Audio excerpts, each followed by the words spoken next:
countless, multiple, after multiple years of being so far behind in the analytical department. And finally, we have turned the corner and it's time for a new day. The Titans have officially signed offensive coordinator Brian Callahan, and we are about to start cooking. In our franchise history, the Titans only had one quarterback that put up 4,000 yards, and that was in back-to-back seasons. And guess you know who that quarterback is? After doing tons and tons of research, Warren Moon. Warren Moon. He was in his mid-30s in the 90s, and the Titans haven't even we came close 1 year of replicating 4,000 yards, but that is it. That's literally it.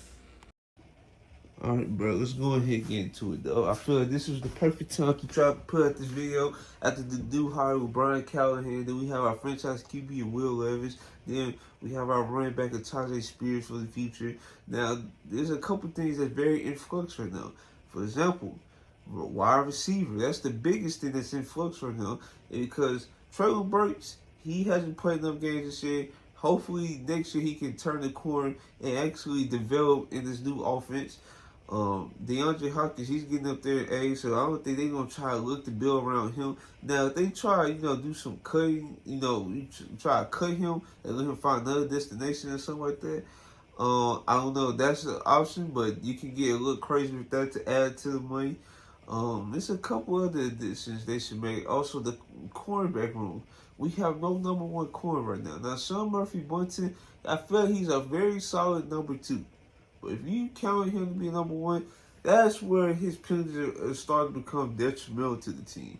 Roger McCurry, he's definitely probably the best one out of the bunch that's very solid. Now, he was sticky in coverage this year. But the thing with Roger McCurry, though, he has short arms. And that's what's been hurting him the most. Like, there's plays that I was watching that I actually was paying attention to where he was, like, in the flash, something like that. He was, like, he played perfect coverage. But his arm length and wingspan was just too short, and he couldn't actually make the play on it. So, but his coverage ability, though, is one of the best on our team by far. Kayvon Wallace. Now, that's another dude you should think about resigning too. Kayvon Wallace was he was a very surprising addition. I was very surprised by his impact on the team. I didn't think he was going to be able to come close. Try to replicate the production of Kevin Byard. And it's crazy because fans of the Titans, and it's a couple fans out there that was trying to act all concerned. Oh, well, we paid him this much money. He should be producing all that crap. If folks just don't understand the human side of things, but it is what it is. Folks just try to get clicks and their stuff. And it's very obvious this one fan in particular was doing that all season. But neither here nor there. Yeah, that man Harold Landry had a outstanding season coming off of a torn ACL. 10 sacks, 10 and a half sacks coming off of a torn ACL is nuts. Just mind you, 2 years ago when he was fully healthy, he had 12 sacks. So that should tell you all you need to know. He's been improving. You can tell he's been improving. He's been in the lab and stuff like that. And I'm happy. Jeffrey Simmons, he's been more of consistency. It's just the thing is he's getting hurt towards the end of the season. And, it was like very hard to try to put him in these top interior lineman talks if he can't finish the season, or getting hurt throughout the season. Like I said, our DB room is in flux, and we need to figure out number one corner. And there's a couple ones that I'm thinking about, like Jalen Johnson. He might get franchise tag, but there's something you need to think about. Well, not franchise. I think they might just flat out resign him, to be honest with you. Snead from the Chiefs, he's pretty solid. You gotta think about him. And the one name that I just saw before making this video, Jair Alexander. Now, you have to trade draft compensation to kill him. And the way it's looking like one of those Jalen Ramsey type moves where the franchises can't afford him no more. That's what it's looking like to me. And Jair, he's a top-notch corner in this league. He had an interception in the playoff game, round 1 against the Cowboys. he's one of the most best corners in the league. If he can stay healthy, he's definitely an all pro level type guy. It is what it is. And in my opinion, you have to get one of those guys. You have to. And now, I understand the receiver is a bigger need. I feel that. But there's too many receivers in this draft class where it's too valuable to pass up. So what I would do so far, I would try to engage what Snead wants, or I try to see what the Packers want for Jair Alexander. That would be one of the two moves I do in the free agency, in the early stages of free agency, right? So and then we go on and we try, improve along the margins. I don't know what I'm saying. Along the margins, and you try to get like a receiver, like either Curry Samuel, Darnell Mooney, and stuff like that. So I would try to see what's out there for Darnell Mooney. Now the contracts and stuff like that. I would do that in video coming closer to the free agency and stuff like that. This is just a part one. Well, you can say, like a part one to this video. So I would do like a Darnell Mooney type move. See what he commanded in the market. If it's cheap around the Curry Samuel market, I would definitely go after him than Curry Samuel. All right, so and then we can go after the right tackle for the Patriots. That's looking like he's gonna be a free agent.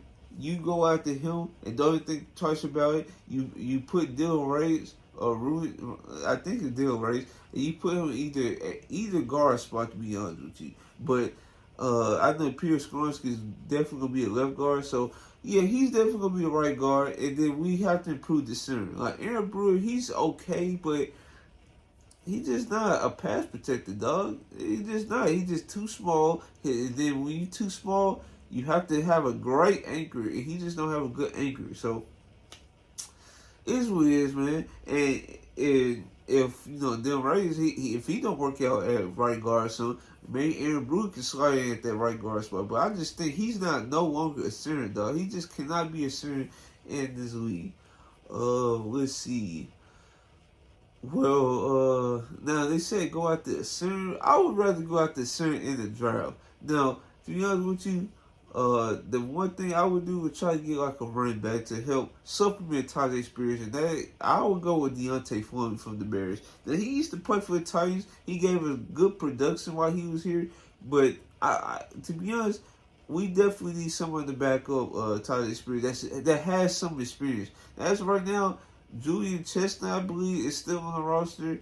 He's not going to provide too much experience. Now, if they trust him, they trust him. I feel like they still should go after a veteran running back just in case. Or they go after like a Zach Moss or something like that. Because I know Zach Moss is going to be a free agent. And he killed the Titans. And I forgot which week that is, but I remember that was the game Anthony Richardson got hurt. So if they go after Deontay Foreman or Zach Moss, I would be happy. And then let's see. That's really it for the free agent. So let's go ahead and go into the draft. So in the draft, I know we got a couple picks, but I just want to focus on two real quick. So the receiver, the first pick in the draft, right? I would go after offensive lineman. You do an Olu Fosanu or something like that, and then you go or Joe Alt. Now, I feel like, folks, is really the consensus that Joe Alt is the world more polished offensive line, and I feel it. But you also go at the athletic traits as well. But we've been I feel like they've been trying to lead it towards this direction, be more athletic, and quick footed. Because look at the offensive line they drafted last year, Jalen Duncan. The problem with him was just effort and not putting in the necessary work, but he was very athletic. Now, they might just go that route again, just based on what they did last year. But you just have to go after a more polished and more refined offensive tackle. That's Joe O. And then we go around two, because I'm just only going to do 2 rounds, because I feel like three and beyond, that's going to be a future video. But yeah, in this part, I'm going to do 2, and I picked Joe Alt for the 7th pick, and that's if they don't trade it, because if they trade, I got a different scenario down the line. But yeah, Joe offered the 7th pick. So we go to the second round, and then we look at receiver. They could go after Troy Franklin from Oregon. They could go after Worthy from Texas. They could go after A.D. Mitchell from Texas. Either one of those. But in my opinion, I feel like this team needs some not some speed and some refined route running. And I feel like A.D. Mitchell from Texas actually provides both of those things. And guess what? He's a fluid route runner at 6'3", 6'4". Well, basically all these guys I saw in the draft is basically like 6'3" or 6'4" receiver, which is crazy to think about. So, and then the thing is with Mitchell, since he he's not one of the top guys in his class like a Roma Dunze or Bleak Neighbors or Marvin Harrison. But this guy is still effective, and I would, if he's here in the second round, you take him no matter what. And that's what I would do for the Titans off season. And yeah, that's basically all I got for today's video. I know it's kind of like a little all over the place, but once free agency start coming closer and closer, then I can be more organized, as you will, right? So yeah, if you guys like this video, like, comment, subscribe. This is your boy Terrell, and I'm out.